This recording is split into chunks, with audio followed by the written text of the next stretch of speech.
Bien, doctores, tengan ustedes buenos días. Mi nombre es Edson Guzmán, yo soy gastroenterólogo del Hospital Rebagliati. Yo me voy a encargar de ustedes en el curso de lo que es gastroenterología en 3 de las 4 sesiones que tienen, ¿ya? Doctores, antes de esto les voy a pedir un favor para las siguientes clases. Como ustedes tienen turno de mañana, traten de venir a las 8 de la mañana para que sean las clases de 8 a 12 conmigo, por favor. Ya les voy a pedir ese gran favor porque obviamente yo tengo que entrar al hospital a mediodía y es solamente un favor especial que les voy a pedir a ustedes. Yo sé que es un poco más fastidioso levantarse un poquito más temprano, pero es por mejor hacer, para que las clases no sean tan pesadas luego. Bien, en aras del tiempo soy sumamente puntual también porque el curso está cortado ahora últimamente, ¿no? Es básicamente por el número de preguntas y todo esto. Antes, usualmente las clases de 4 horas de fisiología la voy a hacer ahora en 2 horas. Y las otras 2 horas voy a hacer esófago, básicamente todo lo que es patología esófago. Entonces, hoy me es importante que entiendan esta primera parte de lo que es fisiología. Normalmente, cuando uno hace fisiología después de haber salido de la universidad, no se acuerda en absoluto de lo que es la parte fisiológica. Y vamos a ver hoy día, por ejemplo, que vamos a tocar 4 aspectos rápidamente, a media hora cada uno aproximadamente. Lo que es motilidad, todo lo que es tránsito de los alimentos, secreción, digestión y lo que es absorción. Eso es lo que vamos a ver hoy día. En toda la clase hay preguntas. Se van a dar cuenta que existe una gran cantidad, hay un banco de preguntas bien amplio en vuestras separatas. Si ustedes se ponen a ver esta pregunta, les aseguro que más de uno está volando. Les aseguro que más de uno no sabe qué es un núcleo, les aseguro que más de uno no se acuerda dónde están los plexos. Y el objetivo principal precisamente de esta clase es enseñarles a tratar de resolver lo mejor posible. Soy muy incisivo en las preguntas que se han tomado en los exámenes anteriores, así que les voy a repetir N veces qué preguntas han sido, cómo han sido las preguntas y cómo son las preguntas usualmente para el examen. Esta pregunta, por ejemplo, si ustedes la ven, dice, la inervación del músculo estriado esofágico llega al núcleo motor dorsal. Para empezar, ¿saben qué músculos tiene el esófago? Ese es un problema, ¿no es cierto? Esta primera parte de lo que es motilidad, les voy a enseñar que es muy importante porque sin esto no me van a entender nada de lo que es trastornos motores a las 10 de la mañana. Es bien importante, es la base principal para todo esto. Ok, para empezar a resolver esta pregunta, lo primero que tenemos que saber es qué tipo de músculos tiene el esófago. ¿Alguien me puede decir qué tipo de músculos tiene? Estriado, ¿dónde? En el tercio superior. Tercio superior es estriado, tercio inferior es liso y el tercio medio es un intrincado de ambos. Es liso y estriado a la vez, ¿de acuerdo? Ese es el primer punto que tienen que tener en consideración. Miren, en aras solamente de tratar de avanzar un poco más rápido, ustedes van a ver que acá la alternativa correcta es la B, pero les voy a enseñar a analizar cada una de ellas con este gráfico. Solo esta diapositiva es suficiente para que aprendan motilidad. Si entienden esta diapositiva de acá, no van a tener ningún problema para saber lo que es motilidad. Y se van a ahorrar 2 meses y medio de universidad tranquilamente, porque esa clase se hace en casi 2 meses. Es muy sencillo. Primero tenemos que saber cuáles son los pasos para uno poder deglutir los alimentos, o sea, cómo es la ingesta normalmente, el mecanismo de deglución. Esto es el esófago. Normalmente cuando uno deglute el alimento, se distienden las paredes del esófago. Esa distensión de las paredes del esófago va a estimular la mucosa y la submucosa esofágica. Debajo de la mucosa existe un plexo. Ese es el primer dato que tienen que tener en consideración. ¿Cómo se llama ese plexo? Debajo de la submucosa se llama plexo submucoso de Meissner, ¿no es cierto? Es el plexo submucoso de Meissner. Doctores, se estimula entonces la pared del esófago acá, se estimula ese plexo de Meissner que está aquí, y ese impulso neurológico sube por acá. Miren, sube por el vago, llega a estos núcleos, se procesa la información acá en los núcleos, regresa por el vago y termina nuevamente en el esófago. Pero regresa a otro plexo, que es el plexo de Auerbach, o el plexo mientérico de Auerbach. ¿De acuerdo?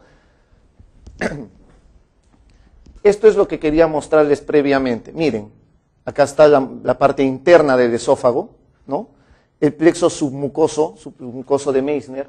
Por acá pasa el alimento, se estimulan las paredes, sube el impulso por el vago, se procesa en los núcleos, regresa por el vago y llega acá, al plexo de Auerbach. ¿De acuerdo? Recuerden que este plexo de Auerbach está entre dos músculos, el músculo longitudinal y el circular. Entonces, ¿qué va a pasar si se estimula este plexo?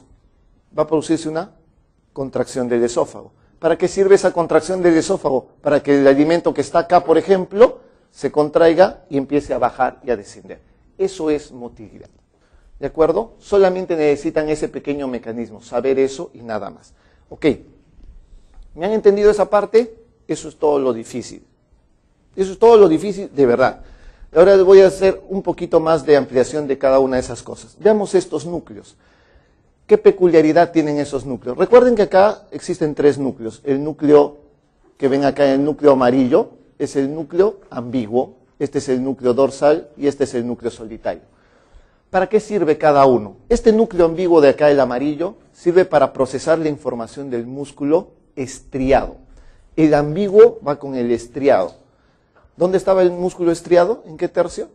En el tercio superior, de acuerdo. El núcleo dorsal es el encargado de procesar lo del músculo liso. El dorsal, lo del músculo liso. Y el solitario lo único que hace es procesar ambas informaciones a la vez. ¿De acuerdo? Muy bien, doctores. Eso es todo para resolver esta pregunta. Ahora ustedes son expertos para resolver esta pregunta. Miren. ¿La inervación del músculo estriado esofágico llega al motor dorsal?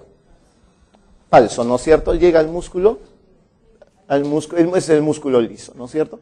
¿La inervación del músculo estriado llega al ambiguo? Así es, estriado va con ambiguo, por eso la respuesta es la B. ¿La inervación del músculo liso esofágico llega al ambiguo? No, liso es con el dorsal. ¿El plexo de Meissner es el origen de los impulsos eferentes? Falso. Recuerden que cuando sale un impulso, es un impulso aferente, ¿no? Entonces es el origen del impulso aferente, el Meissner. ¿El plexo nervioso submucoso es el origen de los impulsos eferentes? ¿Cuál es el nervioso submucoso? Es el mismo Meissner, ¿no? Si se dan cuenta es lo mismo. Entonces ambas son falsas. Entonces eso es todo. Si se dan cuenta, esa es la respuesta ahora más fácil. ¿Es claro? ¿Sí? ¿Se entiende? Ok. Acá para que tengan solo en consideración ese resumen para que no lo olviden, Meissner va con el impulso aferente, Auerbach es el fin del impulso eferente. ¿Qué significa eso? Recuerden, se estimula el Meissner, origen del impulso aferente.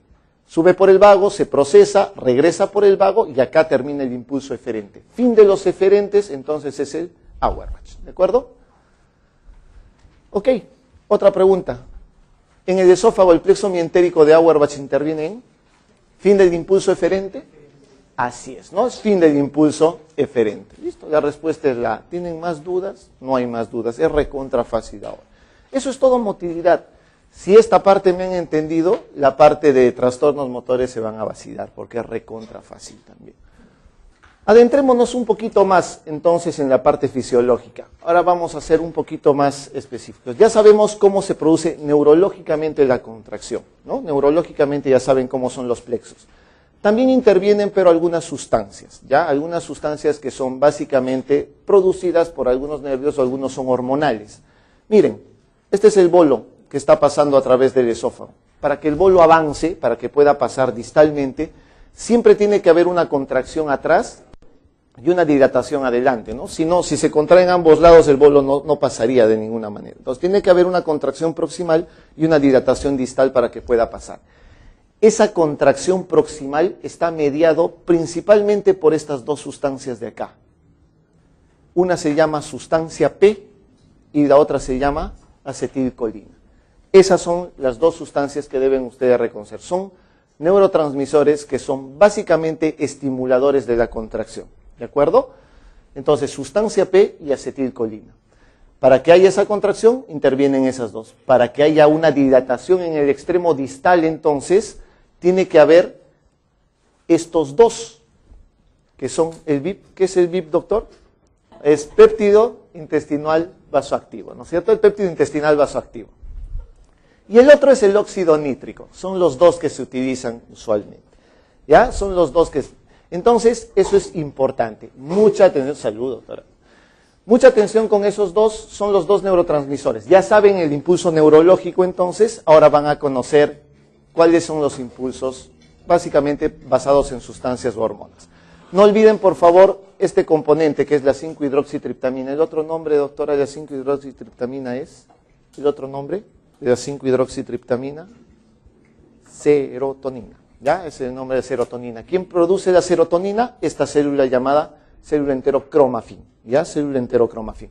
¿Para qué sirve la serotonina? Básicamente para hacer el estímulo de estas sustancias, de la sustancia P y de la acetilcolina fundamentalmente. ¿De acuerdo? Muy bien. Esto es el resumen de lo que les he mencionado. Normalmente los libros que ustedes utilizan saben que los neurotransmisores estimuladores son acetilcolina y sustancia P fundamentalmente. Este no hay en muchos libros, son en libros más compactos, mejor dicho, más avanzados de fisiología. Tómenlo en consideración, la neuroquinina A. Y en los neurotransmisores inhibidores, BIP y óxido nítrico, son los dos fundamentales. También está el péptido histidina metionina, tómenlo en consideración. Me interesa que recuerden estos dos, acá, y estos dos, la sustancia P y la acetilcolina como estimuladores. Ok, ya saben motilidad. Vayamos un poquito a lo que es ahora la secreción. El mediador neural que induce la relajación durante la peristalsis del tubo digestivo es la pregunta fácil, ¿no? Ya saben qué es, ¿no? Péptido intestinal vasoactivo. Los demás no tienen nada que ver. Péptido intestinal vasoactivo y óxido nítrico son los dos importantes. Una cosa importante para que tengan en consideración antes de eso, lo que es peristalsis. Este dato va a ser importante para la parte de trastornos motores. Uno cuando deglute el alimento tiene que tener contracciones que ya saben neurológicamente cómo funcionan. Pero sabemos que existen tres tipos de contracciones, primaria, secundaria y terciaria. ¿Cuál es la diferencia entre ellas? Recuerden que la primaria y la secundaria son estímulos o peristaltismo propulsor, son propulsoras, es decir, van de arriba hacia abajo, ¿de acuerdo? Por consiguiente, la primaria y la secundaria son normales, siempre van a ser normales, eso es lo normal. La contracción terciaria, doctores, no es una propulsión, usualmente son contracciones desordenadas en el esófago, ¿ya? Son desordenadas en el esófago. Usualmente como tal no son propulsivas y eso en casi todas las circunstancias, y marquen bien lo que les estoy mencionando, casi todas, no les estoy diciendo todas, es patológica. Esta terciaria usualmente es patológica. Hay algunas condiciones en las cuales la peristalsis terciaria no es patológica, y es en los niños y en los ancianos. Algunos niños y algunos ancianos tienen peristalsis terciaria. ¿Qué es una peristalsis primaria? Cuando uno pasa el alimento, lo mastica, lo deglute. Después de la deglución hay una contracción que lleva el alimento de arriba hacia abajo. Eso es una peristalsis primaria. ¿Qué es una peristalsis secundaria? Después de la peristalsis primaria, a veces quedan restos de alimentos en el esófago. Después de esa peristalsis primaria hay una segunda contracción que trata de limpiar todo lo que dejó el alimento a su paso. Eso es una peristalsis secundaria. Ambas son propulsoras y son de arriba hacia abajo. ¿De acuerdo? Eso es todo lo que se tiene que saber ahí. Ok, si han entendido eso, van a contestar esto muy fácilmente. A ver, dice acá, ¿las ondas terciarias en el esófago son propulsoras? Falso, ¿no es cierto? Saben que son desordenadas, no son propulsoras. ¿Las ondas terciarias van precedidas de deglución? No son, porque son desordenadas. ¿Las ondas primarias no son propulsoras y siempre van precedidas de deglución? Falso, desde este hecho que no son propulsoras realmente. ¿Las ondas secundarias son propulsoras y van precedidas de deglución? Falso, doctora, falso, verdadero, dice la doctora, acá ya empieza la disyuntiva. Ajá, muy bien, vamos a ver. ¿Las ondas terciarias son simultáneas en el tiempo y pueden verse en personas normales? Cierto, ¿no? Son simultáneas, son desordenadas y sí se puede ver en personas normales, o sea, también es verdadera. En el examen pasa siempre eso. El examen de las 5 o 3 son absurdas y si alguien estudia algo siempre va a tener duda en 2. Y eso es lo típico de un examen. Siempre va a pasar eso. Lo que tienen que hacer es analizar bien estas dos respuestas. Yo les había dicho que las ondas secundarias son propulsoras, es cierto, hasta ahí vamos bien. ¿Van precedidas de deglución? De una contracción primaria, ¿no? La que va precedida de deglución es la onda primaria, o la peristalsis primaria, pero la secundaria va precedida de una contracción primaria. Y esa es la gran diferencia para responder esa pregunta. Lo demás, ya saben que las ondas terciarias es correcto. Son simultáneas y pueden verse en personas normales como niños y ancianos, ¿no? No olviden esto, para recordar nada más. Este gráfico es un poco feo, pero para que recuerden nada más, el músculo estriado tercio superior, músculo liso tercio inferior. El tercio medio no es así, ¿no? No es ese cambio tan brusco. Es un intrincado de ambos, ¿no? Liso y estriado a la vez, para que lo tengan más claro. Fíjense, una más, a ver, ¿cuál se considera un trastorno motor de la musculatura lisa esofágica? Van a marcar obviamente la única que saben, porque seguro que las otras 4 jamás las han visto en su vida. La mayoría marca lo único que sabe y realmente las otras 4 ni siquiera la han visto o nunca las han leído muy profundamente, que digamos. Pero la forma de resolver esta pregunta se basa principalmente en el hecho de haberles explicado esto. Nada más, no necesitan saber, es más, no necesitan saber qué significa cada una de esas patologías, ni siquiera eso. ¿Qué dice acá? Trastorno motor de la musculatura lisa, o sea, quiere decir del tercio inferior. Ok, ¿el esfínter esofágico superior hipertensivo? No, pues el superior es estriado. Hipotonía de los constrictores faríngeos, estriado, está arriba, ¿no? Acalasia cricofaringea, la cricofaringe está arriba, estriado. Asinergia faringoesfinteriana, arriba, estriado. Acalasia esofágica es la única que es distal. No necesitan saber, ni siquiera necesitaban saber muy profundamente eso. Pero sepan esto, que en consideración esas 4 patologías son muy poco desarrolladas y no les van a preguntar en un examen así nomás. No es muy desarrollado. La respuesta es la E.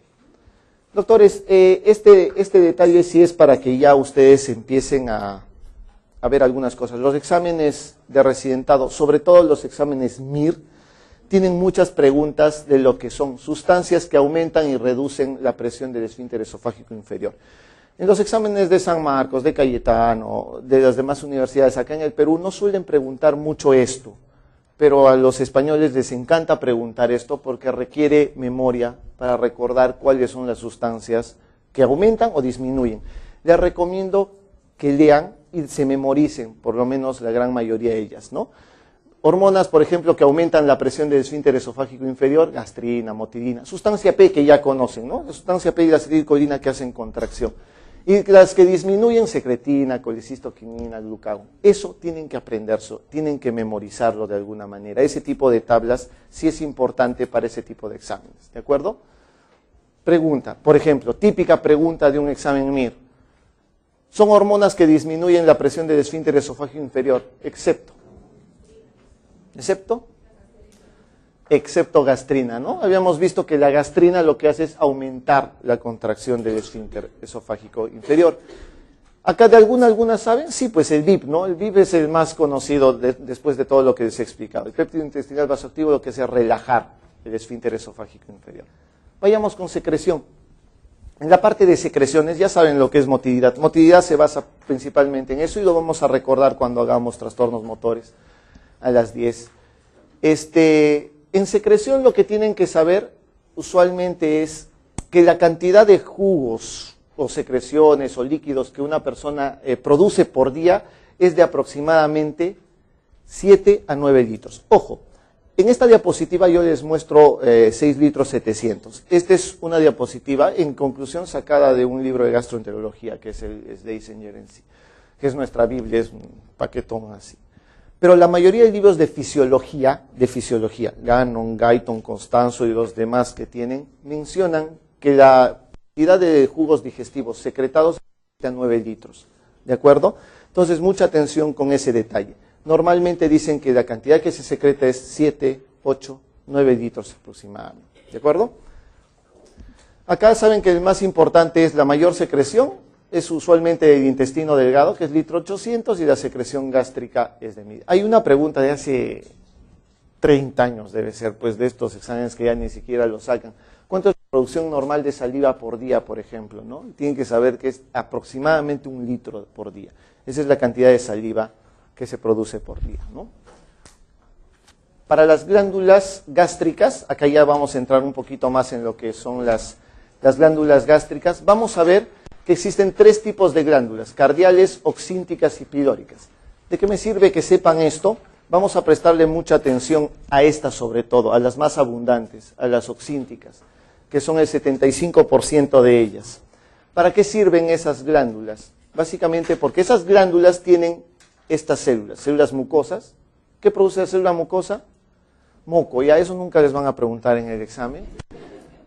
¿No? Tienen la célula parietal y la célula principal. La célula parietal, ¿qué produce? Ácido clorhídrico y factor intrínseco. Con eso los voy a fastidiar durante los siguientes 20 a 30 minutos. Eso es lo que se pregunta usualmente. La célula parietal es productora de ácido clorhídrico y de factor intrínseco. Son las dos cosas que deben de saber. Y la célula principal es productora ¿de qué? Cuidado que pongan prostaglandina, eso no es prostaglandina, es pepsinógeno, es el pepsinógeno, ¿ya? Es pepsinógeno. Entonces, principal con pepsinógeno y la parietal es la ácido clorhídrico y el factor intrínseco. En las glándulas pilóricas, son en menor cantidad, existe la secreción de esta hormona que se llama gastrina, que es producida por ¿qué célula? Por la célula G. Gastrina, célula G. Entonces, muy fácil, ¿no? Atención a esto entonces en líneas generales. Como resumen de todo esto tenemos acá célula parietal, ácido clorhídrico y factor intrínseco. Célula principal, pepsinógeno, células mucosas, moco y bicarbonato y célula G, gastrina. Eso es lo que deben de saber en glándulas. ¿De acuerdo? Ok. Acá sí ya necesito bastante de su atención. Esto se hace un poquito más interno. La secreción gástrica tiene tres formas de estimularse, ¿no? Para que uno produzca ácido clorhídrico en el estómago, tiene que haber necesariamente tres tipos de estímulos. Hay un estímulo que es endocrino, dado por la gastrina, que ya conocen, que está producida por ¿qué célula? Por la célula G, ¿no? Hay un estímulo que es paracrino, que está dado por la histamina, y un neurocrino, que es la acetilcolina. Doctores, fácil de entender endocrino, porque es hormonal, así que no hay problema. ¿Alguien sabe qué es paracrino? Sí, pues la mayoría no lo explica muy bien, pero necesita, esta histamina necesita de una sustancia previa que le estimule para poder producir ácido clorhídrico posteriormente. Eso se los voy a explicar en un gráfico mejor en un momento, pero atención a eso. Y el neurocrino también es fácil de entender, porque son solo impulsos nerviosos y sale la acetilcolina, por eso se llama neurocrino. En un momento les explico lo de la secreción paracrina, cuando veamos la fase gástrica. Las fases de la secreción gástrica son tres. Hay una fase cefálica, hay una fase gástrica y hay una fase intestinal. Cefálica, gástrica e intestinal. ¿Qué es lo que deben de saber de esto? El ejemplo típico es, uno llega a su casa, salen de la clase de gastro, llegan a mediodía a su casa, abren la puerta de su casa y el olor del bistec preparado por la mamá, o el televisor prendido con una propagandaza de estas de Pizza Hut con el queso recontra estirado, eso en una persona produce secreción gástrica. Solamente el estímulo visual o el estímulo olfatorio o simplemente el hecho de degustar un poco produce 10 al 15% de la secreción de ácido de una persona. Eso se llama fase cefálica porque necesita un estímulo. Algunos se habrán dado cuenta, ¿no?, de que huele algo rico que ha preparado su mamá y empieza a moverse todo en el estómago. Usualmente producen contracciones y se produce secreción ácida. Eso es bien importante. Eso es la fase cefálica. Estímulo visual, olfatorio y gustativo. Produce 10 al 15% de la secreción. No es el más importante, obvio. La secreción gástrica más importante, la más importante de todas, definitivamente está dado por la fase gástrica. Esto que van a ver es la fase gástrica. ¿Qué significa fase gástrica? Muy sencillo. No han controlado el deseo de comerse el bistec, lo de gluten, ¿no? O sea, se lo comen. Una vez que lo comen, llega el alimento acá al estómago y se distiende las paredes del estómago. El simple hecho de haber distendido las paredes del estómago hace que se produzca estímulo de la célula G y por consiguiente producción de gastrina y por consiguiente ácido clorhídrico. Eso se llama reflejo corto. ¿Por qué? Porque simplemente cae el alimento, distiende la pared y se produce secreción de ácido. Eso es reflejo corto. ¿Qué es un reflejo largo? Es lo mismo que les he enseñado previamente en la parte de motilidad. Llega el alimento, cae, se distienden las paredes, sube por el vago, se procesa información, regresa por el vago y se produce secreción ácida y contracción posterior. Eso es un reflejo largo. Básicamente, ambos son los encargados de la mayor secreción de ácido clorhídrico en una persona.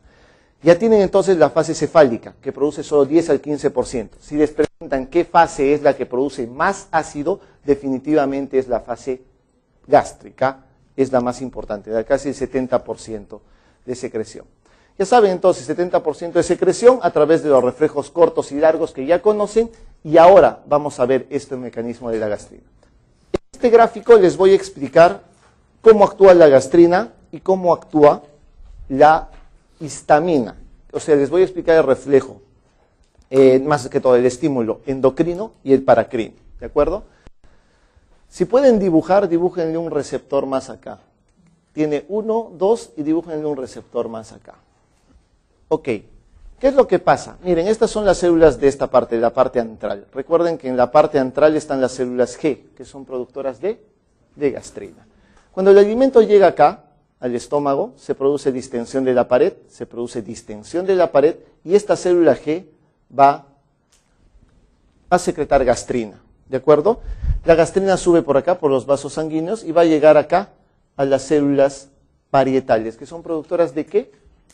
Ácido clorhídrico y factor intrínseco. En este caso estamos hablando básicamente de secreción de ácido clorhídrico. Entonces la gastrina que sale acá, sube por los vasos sanguíneos y llega acá, y se une a su receptor. La gastrina tiene un propio receptor ahí, y eso produce la secreción de ácido clorhídrico. Eso es el estímulo de la gastrina, ¿de acuerdo? El estímulo de la gastrina. La histamina, por su parte, para empezar, es producida por esta célula llamada enterocromafín. Histamina es producida por la célula enterocromafín, por la azul que está ahí arriba. Pero ¿qué necesita? ¿Por qué se llama paracrino esto? Porque necesita previamente de una sustancia que le estimule a esta célula para producir histamina. ¿Cuál es esa sustancia? La misma gastrina. Se estimula acá, estimula la célula G, sale la gastrina y la gastrina llega acá, a la célula enterocromafín. Y la célula enterocromafín lo que hace es sacar o secretar histamina, y esta histamina va a su otro receptor. Eso es un estímulo paracrino. Eso es un estímulo paracrino. Ahora, ¿se entiende lo que es paracrino? Correcto. Entonces, la gastrina directamente, endocrino. La histamina, por mecanismo indirecto, por una célula enterocromafín, estimula la gastrina. Y el tercer receptor será para la acetilcolina. El tercer receptor es la acetilcolina, el estímulo neurocrino en sí. ¿Ya? Ese es el estímulo neurocrino. Esa es la secreción de gastrina y de histamina. Entonces, ya saben muy bien cómo es esto. Esta es una célula parietal, y acá están los tres receptores que les he mencionado. El de gastrina, el de histamina y el de acetilcolina. ¿Alguien me puede decir qué es mejor? ¿Omeprazol o ranitidina? Los dos. Doctora, omeprazol o ranitidina. Viene tu enamorado o tu esposo y te dice, ¿sabes qué? Me arde el estómago. ¿Qué le das? ¿Omeprazol o ranitidina? Omeprazol. Ok, acá, ahora desde el punto de vista fisiológico van a aprender qué es mejor y ustedes mismos lo van a deducir. Para empezar, ¿qué es el omeprazol y el desomeprazol? Son inhibidores de la bomba de protones. Ok, la bomba de protones está acá. Cuando un estímulo come un alimento, tiene estímulo endocrino, paracrino, neurocrino, se estimulan los tres receptores. Ese estímulo viene por acá, pero esta bomba de protones está bloqueada. ¿Por qué? Porque el inhibidor de bomba lo que hace es bloquear irreversiblemente esta bomba de protones. Por consiguiente, no hay secreción de ácido. ¿De acuerdo? Eso es lo que pasa con el omeprazol con la bomba de protones. Cuando uno toma ranitidina, ¿qué es la ranitidina, doctora? Ya, pero ¿en qué grupo pertenece farmacológico? Un antihistamínico H2, ¿no es cierto? ¿Dónde están los receptores de histamina? Uno de estos es el receptor de histamina. Entonces, ¿qué es lo que hace la ranitidina? Inhibe o bloquea, es un anti-H2, ¿de acuerdo? Pero si se dan cuenta, el estímulo de gastrina y el estímulo de acetilcolina todavía existen. Por consiguiente, la bomba de protones está indemne y hay secreción ácida todavía. Que está disminuida, eso es cierto. Hay disminución de la secreción ácida, pero todavía hay secreción, porque solo está bloqueado uno de los receptores. ¿Cuál es mejor? Omeprazol o los inhibidores de bomba. Ese es el motivo, la explicación fundamental por lo cual en úlceras pépticas, en gastritis, en ERGE, en lo que quieran, la principal elección siempre son los inhibidores de bomba de protones. ¿Que puedes utilizar los anti-H2? Los puedes utilizar. Son fármacos de segunda línea que sí pueden ser utilizados. Pero claramente, uno inhibe totalmente la secreción ácida, el otro disminuye la secreción ácida gástrica. ¿De acuerdo? Ok. Llegamos a la tercera fase, a la fase intestinal. Ya sabemos la fase cefálica, el estímulo visual, olfatorio, gustativo. Producción del 15% del ácido. Fase gástrica, reflejos cortos, reflejos largos, gastrina, lo que ustedes quieran, ya saben. Pero todo eso tiene que volver a la normalidad. Recuerden que se ha producido una gran cantidad de ácido. Entonces, intestinal, cuando el ácido llega a la parte del duodeno, será esta nueva sustancia que van a conocer ustedes acá, conocida como somatostatina. ¿Ya? Somatostatina. ¿Por quién es producida la somatostatina? ¿Por qué célula? D, exacto, la célula D o célula delta que le conocen. Con saber qué es la célula D es suficiente. Célula G, gastrina, célula D, somatostatina, ¿no es cierto? ¿Y qué función tiene la somatostatina? Es una función muy fácil de entender. Miren, ya saben que la célula enterocromafin light es productora de histamina, la célula G es productora de gastrina. Ambas estimulan a la célula parietal para producir ácido, ¿cierto? El ácido lo que hace es llegar al intestino y en el intestino, gracias a esta célula D, se produce la somatostatina. ¿Qué hace?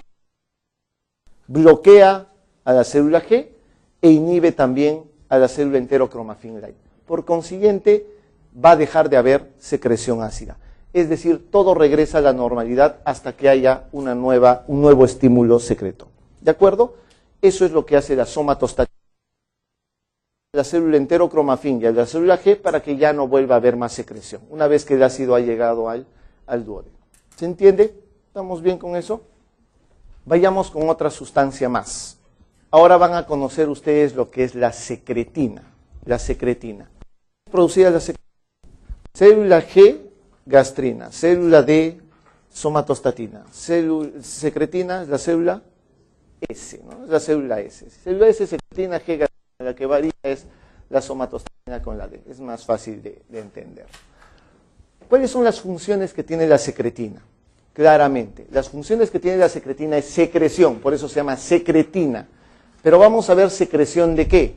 Para empezar es secreción de ácidos biliares acá. ¿De acuerdo? Los ácidos biliares en los canalículos biliares. Esa es la función de secreción. La segunda función que tiene de secreción es secreción de agua y bicarbonato en el páncreas. ¿De acuerdo? Secreción de agua y bicarbonato en el páncreas. De esto que les he explicado van a salir varias preguntas que van a ver ahorita, en un momento. ¿Para qué sirve entonces la secreción de secretina en sí? Sencillo. Su principal estímulo de la secretina es el propio ácido. Recuerden que uno ha consumido el alimento, se ha distendido, mecanismos de gastrina, histamina. Hay mucho ácido acá. El ácido llega hasta acá, hasta el duodeno, donde están las células S. Están en el duodeno las células S. Se produce la secretina y la secretina lo que hace es decirle al páncreas que produzca bicarbonato y agua, y ese bicarbonato y agua sale por acá, por el conducto principal y accesorio. ¿Para qué? El bicarbonato va con el ácido y simplemente se neutraliza. ¿De acuerdo? El bicarbonato es una sustancia. Entonces, ¿cómo se protege el duodeno, en este caso el organismo, del ácido gástrico? Por dos formas. Uno es la somatostatina, que hace que se bloqueen las células G y las células enterocromafines. Y la otra es por la secretina, que hace que se produzca acá agua y bicarbonato para que neutralice el ácido que llegó al estómago. Al duodeno, ¿de acuerdo? Esas son las funciones de la secretina. La colecistoquinina, ya, es producida por ¿qué célula? No me respondan célula C, por favor. Célula D, somatostatina. Célula G, gastrina. Célula S, secretina. Colecistoquinina es célula I, ya, la célula I, una I. Esa es producida. ¿Dónde está la colecistoquinina o dónde se dan estas células? Usualmente también en el duodeno, igual que lo que es la célula S, productora de secretina. ¿Cuáles son las funciones de la colecistoquinina? También son fáciles de reconocer. Si ustedes analizan el nombre colecistoquinina, colecisto significa vesícula y vías biliares. Quinina significa, nada con quina, mal partida, sino, quinina significa movimiento o contracción. Por consiguiente, la función de la colecistoquinina es contracción de la vesícula, ¿ya? Contracción de la vesícula. Esa es la función de la colecistoquinina. ¿Cómo funciona esto? Atentos acá. El principal estímulo de la colecistoquinina usualmente son las grasas. Eso es lo más frecuente, las grasas y también los aminoácidos, algunas proteínas, que están acá en el estómago. Estas bajan, llegan al duodeno y acá se estimula la célula I que produce colecistoquinina.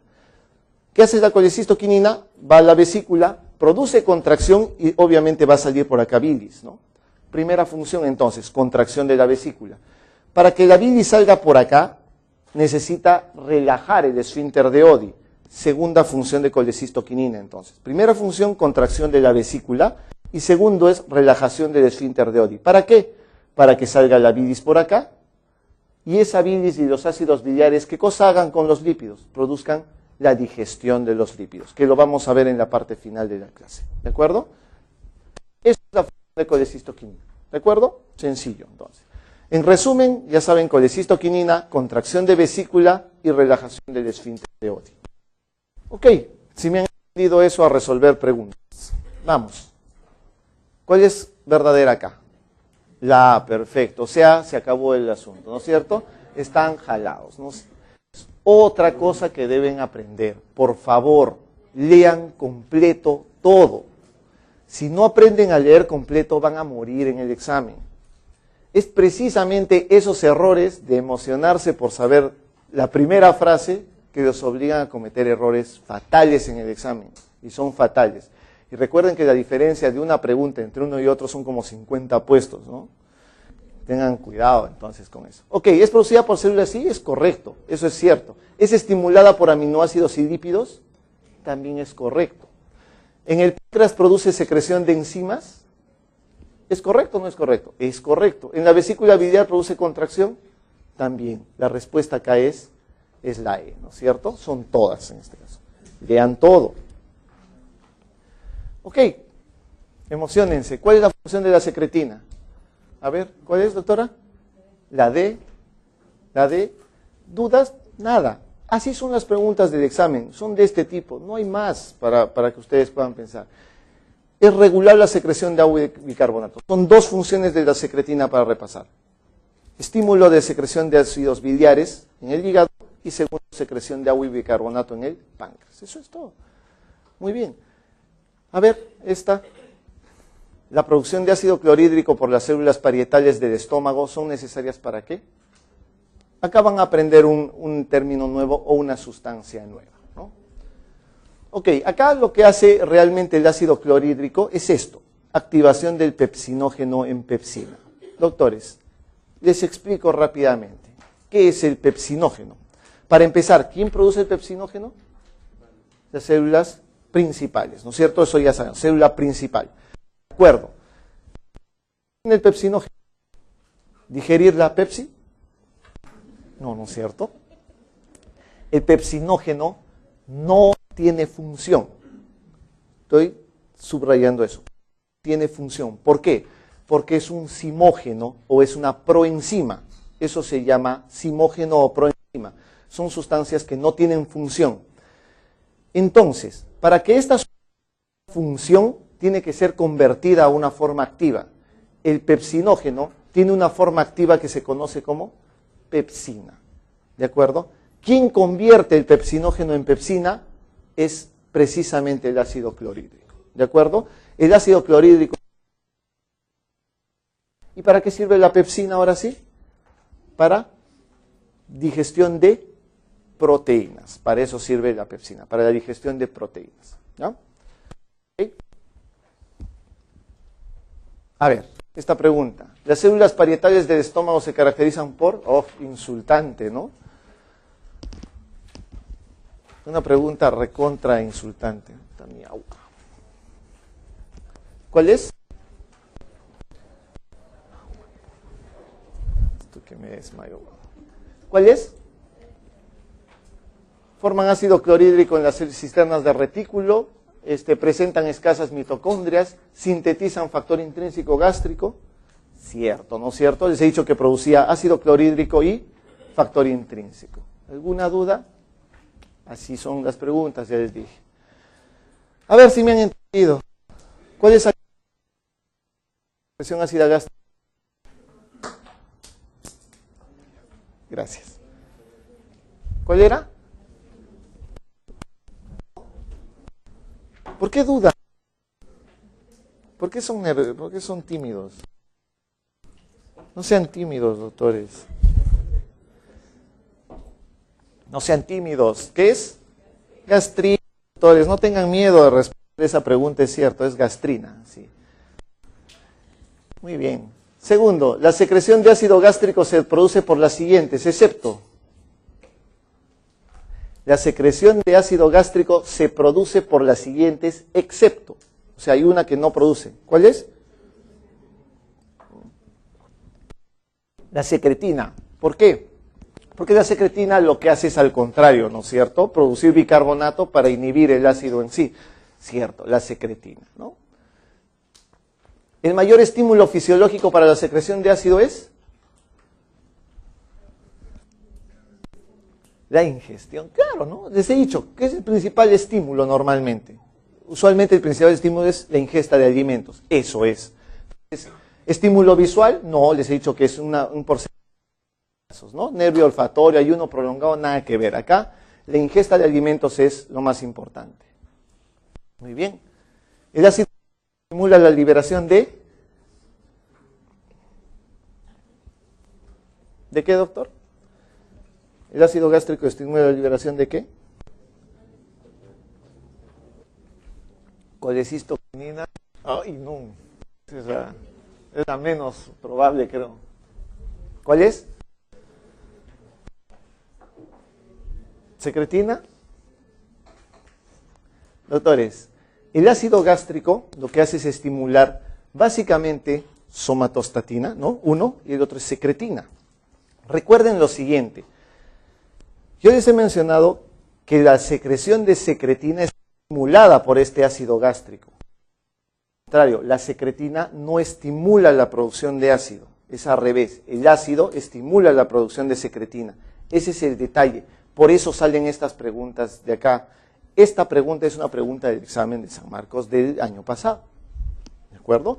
Entonces tengan cuidado, miren esta pregunta. Es tan fácil de responder, pero ya tienen que tener la base para poder responderle. Entonces, el ácido gástrico estimula la liberación de secretina. Perdón. ¿Para qué? Para que produzca bicarbonato y realice el ácido finalmente. Eso ya lo conocen, ¿no? Lo siguiente estimula la secreción ácida gástrica, excepto. Todo es secretina ahora, ¿no? Cierto, pues el ácido gástrico lo que hace es estimular la secreción de secretina, pero esta secretina no estimula el ácido gástrico. Entonces, básicamente acá la respuesta sigue siendo secretina. ¿Se dan cuenta? Son las mismas preguntas, son solamente variadas o invertidas. Así son las preguntas. A ver, los expertos en gastrina. Es producida por... Ya empezaron a patinar. ¿Estimula el vaciamiento gástrico? No saben, no opinan, ¿no? Como para complicar la situación, dice solo A y B y las otras son todas verdaderas, o sea, la canción. Acá sí están fritos. Esta pregunta fea es una pregunta rebuscada, es una pregunta muy rebuscada porque todo el mundo sabe que la célula G normalmente es una célula antral gástrica, ¿no es cierto? Pero sí tienen que saber que existen células G en otros lados, en otros órganos, y estos son la mucosa duodenal y la mucosa pancreática. Sí hay células G, pero son en escasa cantidad nada más. ¿De acuerdo? Sí existen células G. Entonces, esta respuesta también es verdadera, ¿ya? ¿Estimula el vaciamiento gástrico? ¿En algún momento les he dicho que estimula el vaciamiento gástrico? Lo que hace es secretar ácido, nada más. Yo no necesito en ningún momento que produzca contracción, motilidad, ni nada por el estilo. ¿De acuerdo? No estimula el vaciamiento gástrico. La respuesta acá es solo A y B, ¿no? Muy bien. Hemos llegado entonces a la parte ya intestinal. Bajando rápidamente, ustedes sabrán que es importante saber que ¿cuánto se producía normalmente de secreciones por día, doctora? 7 a 9 litros. ¿Cuánto debemos absorber, doctor? Si tenemos secreción de 7 litros, ¿cuánto debemos absorber? Doctora, si secretamos 7 litros, ¿cuánto debemos absorber? 7 litros, o sea, seco sale a la S. Muy bien, perfecto. Doctora, si secretamos 8 litros, ¿cuánto debemos absorber? ¿Cuánto debemos absorber de todo eso, de esos 8 litros? 6 litros, o sea, 2 litros al agua, es una diarrea No, ¿se dan cuenta? Ahí está la diferencia en saber una cosa y la otra. Usualmente la cantidad de agua que debe haber en las heces es esta. Esa es la cantidad de agua que debe haber en las heces. Si uno tiene más de 200 mililitros de agua en las heces, eso se llama diarrea. Para los que van a ser pediatras, esa es una pregunta típica, ¿no? ¿Qué es una diarrea? Es más de 200 gramos o cc de agua en las deposiciones usualmente. La otra definición de diarrea es aumento de 3 deposiciones por día usualmente. Esas son las formas de definir. Pero no olviden, entonces, digamos hacer un paralelo. Si uno secreta 7 litros, debe absorber aprox 6,900, ¿no? Si uno secreta 8 litros, 7,900. Esa es más o menos la idea. Pero no puede ser 7 y 7, porque si no, pasa al otro lado, ¿no? Una roca, una tiza sale de ahí. No puede pasar eso. Entonces, eso sería estreñimiento, ¿no es cierto? Y el estreñimiento usualmente es por la menor cantidad de agua. Por eso que una de las recomendaciones ideales para un paciente que tiene estreñimiento es mayor ingesta de líquidos para mejorar esa deposición. Ok. Más absorción. La absorción de sales biliares tiene lugar principalmente en... ¿Dónde? Ahora van a aprender eso. La absorción de sales biliares tienen mayor absorción usualmente en el ileum, ¿de acuerdo? Usualmente la mayor absorción es en el ileum. Y van a conocer este concepto ahora. Este concepto es importante porque esto se llama circulación enterohepática. Mucho nombre, mucha pompa para algo que realmente es bien sencillo. Voy a descifrar el cuadro. Este plátano de acá, horrible, es el hígado. ¿De acuerdo? Este es el conducto colédoco con la vesícula, este es el intestino, desde el duodeno hasta el ileum, que simplemente está estirado. Son la circulación portal en sí. ¿Qué significa una circulación enterohepática? Es algo muy fácil. Miren, los ácidos biliares están acá, están dentro de la vesícula, depositados. ¿Quién es el encargado de secretar ácidos biliares en el hígado? La secretina. ¿Recuerdan eso? Ya, ok, secretina. Los ácidos biliares están acá en la vesícula. Gracias, muy amable. Ok, acá en el intestino usualmente uno tiene una ingesta común de grasas. Si uno ingiere las grasas, empieza a deglutir las grasas, el principal estímulo para la secreción de colecistoquinina es ¿quién? Las grasas, ¿no es cierto? Entonces se secreta colecistoquinina. ¿Qué hace la colecistoquinina? Contracción de la vesícula. ¿Qué hace la vesícula? Bota los ácidos biliares para que se pueda digerir precisamente esos lípidos. ¿De acuerdo? Hasta ahí ya lo conocen bien porque ya se los he explicado. Una vez que empieza acá la digestión de lípidos, ¿no? Los ácidos biliares tienen que volver a reabsorberse. ¿Dónde pasa eso? Estos llegan acá, pasan por el yeyuno, llegan al ileum y a través de la vena porta regresan nuevamente al hígado para posteriormente terminar en la vesícula. Eso es circulación enterohepática, el retorno del ácido biliar desde su secreción, después de la digestión de lípidos, regresa nuevamente por circulación portal del ileum. Entonces, ¿qué cantidad de ácidos biliares usualmente se debe reabsorber? La respuesta está acá. El 95% de ácidos biliares secretados se reabsorbe. A eso se llama circulación enterohepática. ¿De acuerdo? Que no haya más dudas entonces en eso. Eso es circulación enterohepática. Otra sustancia que es muy preguntada, muy preguntada, es la vitamina B12, cuyo otro nombre es, doctora, ¿cuál es el otro nombre? Cianocobalamina, ¿no? Cianocobalamina. La cianocobalamina, el principal aporte obviamente es dietético y tiene que ser dietético. Entonces, la ingesta de cianocobalamina es básicamente por la dieta. Doctores, primer punto que deben de saber en absorción de vitamina B12. La vitamina B12 solo puede absorberse junto con otra sustancia, llamada factor intrínseco. Segunda pregunta de examen, ¿dónde se produce la absorción de vitamina B12? La respuesta es en el ilion. Esa es otra pregunta de examen recontra trillada y recontra común para los exámenes, ¿de acuerdo? Entonces, se necesita factor intrínseco y se hace normalmente en el ilion, ¿de acuerdo? Repasemos un poquito. La cianocobalamina tiene que unirse acá en el estómago junto con el factor intrínseco. ¿Quién produce el factor intrínseco? La célula parietal. Ok. Usualmente tiene que juntarse además con una proteína que nadie le da bola porque nadie la recuerda nunca, porque no tiene una función muy específica, que es esta proteína R. La proteína R es una proteína de la saliva. Esas tres cosas, la proteína R, cianocobalamina y el factor intrínseco, son que están en el estómago, pero llegan solamente hasta acá. Bajan al duodeno, llegan acá hasta esa segunda porción del duodeno, donde las proteasas del páncreas van a degradar la proteína, ¿no? Entonces esa proteína R desaparece y lo único que queda es el factor intrínseco y la cianocobalamina juntos. Solo así puede llegar y absorberse. No hay forma de que la cianocobalamina entre sola. No hay forma de que pase eso. Otro detalle importante. Usualmente cuando uno, por ejemplo, le hacen una resección de ilion, si a alguien le cortan el ilion por cualquier motivo, un linfoma, una tuberculosis, un Crohn de esa zona, ¿qué tipo de anemia va a tener?